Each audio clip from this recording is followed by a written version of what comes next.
Are you an aspiring freelancer, a newbie freelancer, or a freelancer for quite some time now, but do not have an online presence and hesitating to build and launch one for yourself? If yes, you might want to watch until the end of this video to know why an online presence is very important, most especially for a freelancer nowadays. You might be wondering, what the hell am I talking about when we say online presence?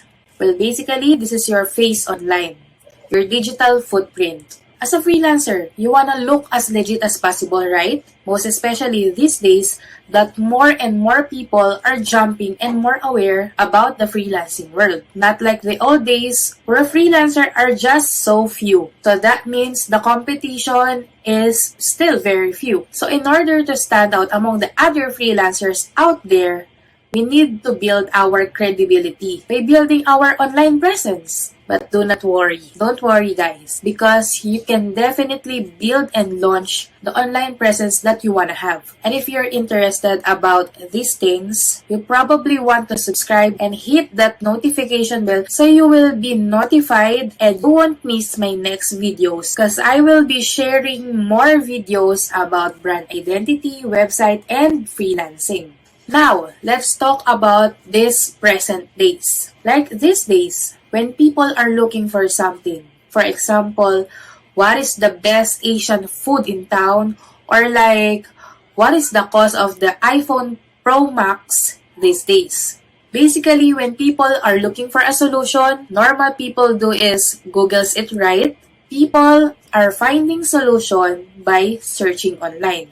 And you, as the freelancer, you are the solution. If you have the online presence, you have all the opportunity, all the chances to be found by your prospect client. No doubt, they will definitely find you. Your freelancing business needs an online visibility. Remember that, online visibility. It's not like when you're on a corporate world, on a corporate situation, where you just go time in and time out and just go by your desk and follow your boss's tasks.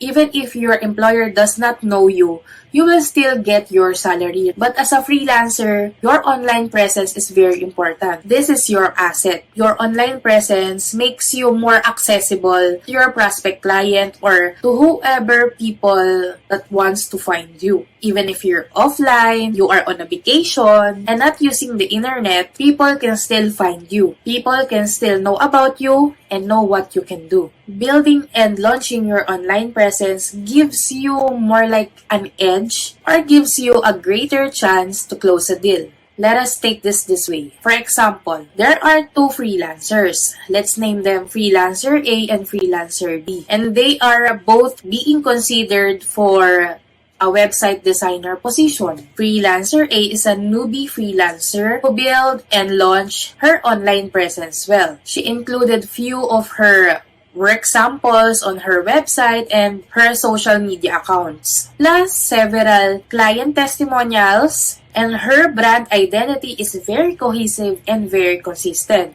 While Freelancer B, on the other hand, is already 3 years in the freelancing business, but she failed to build and launch an online presence for herself.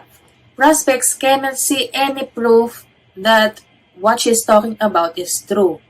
She has no evidence that she's been in the industry for long enough that she should be the one to be hired. The prospects cannot see who she is, what is the quality of her work, or even how she worked with clients, because like what I have said, she does not build and launch her online presence. So that means she has no sample works or even client testimonials that back up that she's been in the industry and she's doing a great job. If you're the client and you've just given a very strict time or you've just given a limited time to decide and to choose who among these two freelancers are you going to hire? Would you take your chance with Freelancer B, saying that she's been in the industry for so long? Or would you rather take your chance with Freelancer A, who took time and effort to build and launch her online presence, to showcase herself, her work,